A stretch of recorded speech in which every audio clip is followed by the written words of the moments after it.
বিশ্ববাসীৰ সন্মুখলৈ লৈ যোৱাৰ কাৰণে 1930 চনতে গঠিত হৈছিল শ্ৰীমন্ত শংকৰদেৱ সংঘ আৰু এই শ্ৰীমন্ত শংকৰদেৱ সংঘৰ এই মহান অনুষ্ঠানটোৰ 94 সংখ্যক বাৰ্ষিক অধিৱেশনৰ পবিত্ৰ আজি ৰাইকুটা এই স্থানত স্থাপন কৰা হৈছে আৰু এই অনুষ্ঠানত মই উপস্থিত থাকিবলৈ পাই অত্যন্ত আনন্দিত হৈছোঁ আৰু নিজকে ধন্য মানিছোঁ।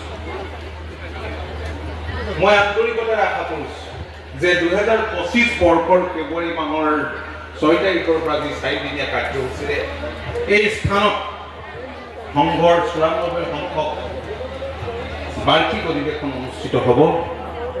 সেয়া আমাৰ সকলোৰে বাবে কৈ উঠিব সনাতন কৃষ্ণ সংস্কৃতি আধাৰিত মহামিলনৰ তীৰ্থ আৰু পৰিণামী কথা।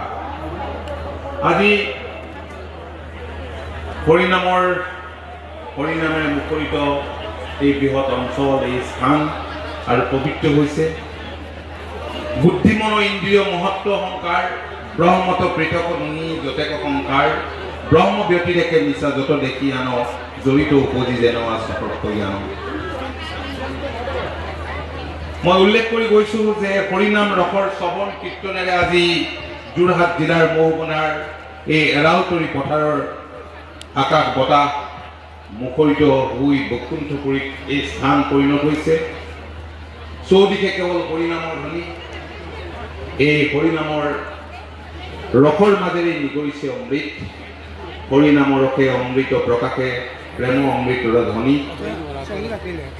এয়া অকল হৃদয়েহে উপলব্ধি কৰিব পাৰি গুৰুজনাৰ এক দেৱ এক দেৱ এক বিনে নাই কেৱদৰে